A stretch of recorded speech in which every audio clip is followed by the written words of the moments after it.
Hi hello friends, வணக்கம். இன்றைக்கி நம்ம வீட்லேயே நம்ம கணேஷ்க்கு பிடிச்ச 2 வகையான எள்ளு உருண்டை எப்படி செய்கிறதுன்னு தாங்க பார்க்க போகிறோம். கொஞ்சம் வித்தியாசமாக இருக்கும். நம்ம வீடியோவை ஸ்கிப் பண்ணாமல் பாருங்கள்.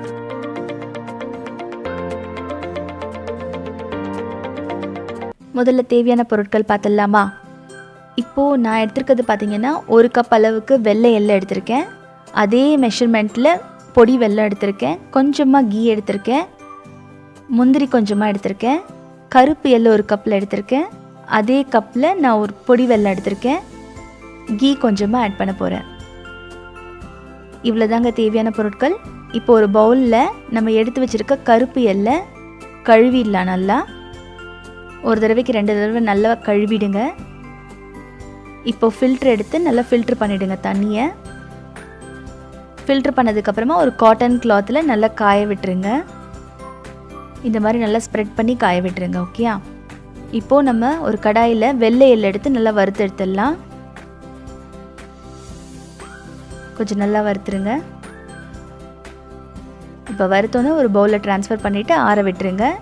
இப்போ அதே கடாயில் நம்ம எடுத்து வச்சுருக்க வெள்ளத்தை நல்லா பாகு காய்ச்சிடலாம். ஸோ இப்போ திக்கான பாகு வந்துருச்சு. அதோடு நம்ம வெள்ளை எள்ளையும் ஆட் பண்ணிடுறோம். நல்லா கிளறி விடுங்க. அந்த திக்கான கன்சிஸ்டன்சி வர வரைக்கும் கிளறி விட்டுருங்க. மீன்வெல் நம்ம ஒரு கடாயில் கீ ஆட் பண்ணி முந்திரியும் வறுத்துடலாம். இப்போ இங்கே ரெடி ஆகிடுச்சு. இப்போ கொஞ்சமாக நான் தேங்காய் ஆட் பண்ணியிருக்கேங்க. ஆக்சுவலாக தேங்காய் ஆட் பண்ண மாட்டாங்க, இது ஆப்ஷனல் தான். பட் தேங்காய் ஆட் பண்ணிங்கன்னா இன்னும் கொஞ்சம் நல்லாயிருக்கும். ட்ரை பண்ணி பாருங்கள். இப்போ உருண்டை பிடிக்க ஆரம்பிச்சிடலாம். அந்த முந்திரி எல்லாமே மிக்ஸ் ஆகிருக்கு பார்த்தீங்களா? இப்போ நம்ம வெள்ளை எள்ளு ரெடி ஆயிடுச்சுங்க. எள்ளு உருண்டை பாருங்கள், செம்ம அழகாக இருக்கு இல்லையா? இப்போ இந்த முந்திரி இதெல்லாம் வந்து பார்த்திங்கன்னா யூஸ்வலாக பண்ணுறது இல்லை. நான் கொஞ்சம் டிஃப்ரெண்ட்டாக ட்ரை பண்ணியிருக்கேங்க. அடுத்து நம்ம கருப்பு எள்ளை நல்லா வறுத்து எடுத்துடலாம். காய வச்சுருந்ததை நல்லா ட்ரை பண்ணிட்டோம். இப்போ மிக்சியில் போட்டு பொடி வெல்லத்தோடு சேர்த்து அரைச்சி எடுத்துடலாம். இந்த கன்சிஸ்டன்சிக்கு அரைச்சி எடுத்தாச்சு. இப்போது கீ கொஞ்சம் ஆட் பண்ணிவிட்டு நல்லா மிக்ஸ் பண்ணி விட்டுருங்க. இன்னும் கொஞ்சமாக கீ வேணால் ஆட் பண்ணிவிட்டு மிக்ஸ் பண்ண ஆரம்பிச்சிருங்க நல்லா. இப்போ உருண்டை பிடிக்க ஆரம்பிச்சிருங்க.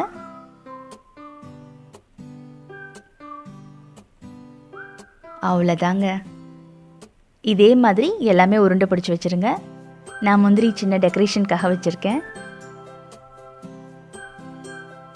இப்போது கருப்பு எள்ளு உருண்டையும் ரெடி ஆகிடுச்சு. இப்போ நம்ம கணேஷ்க்கு பிடிச்ச 2 எள்ளு உருண்டையும் ஈஸியாக நம்ம வீட்டிலே பண்ணிடலாம். அவ்வளோதாங்க விஷயம். மிஞ்சி போனால் 20 நிமிஷம் வேலை. இது நம்ம வீட்டிலே பண்ணிடலாம். இதே மாதிரி நீங்களும் உங்கள் வீட்டில் செஞ்சு பாருங்கள். ரொம்ப டேஸ்டியாக இருக்கும். கண்டிப்பாக உங்களோட ஃபீட்பேக்கை நம்ம கமெண்ட்ஸில் மென்ஷன் பண்ணுங்கள்.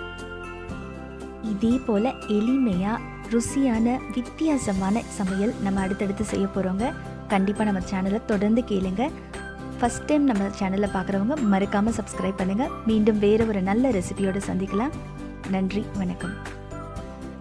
தேங்க்யூ ஸோ மச் ஃப்ரெண்ட்ஸ், எங்கள் வீடியோ பார்த்ததுக்கு. இந்த வீடியோ உங்களுக்கு பிடிச்சிருந்ததுன்னா ப்ளீஸ் லைக் பண்ணுங்கள், ஷேர் பண்ணுங்கள், மறக்காமல் சப்ஸ்கிரைப் பண்ணுங்கள். சேம் டைம் பெல் பட்டனை கிளிக் பண்ணுங்கள். அப்போ தான் நாங்கள் தொடர்ந்து போடுற வீடியோஸ் உங்களுக்கு நோட்டிஃபிகேஷன் வரும். தேங்க்யூ.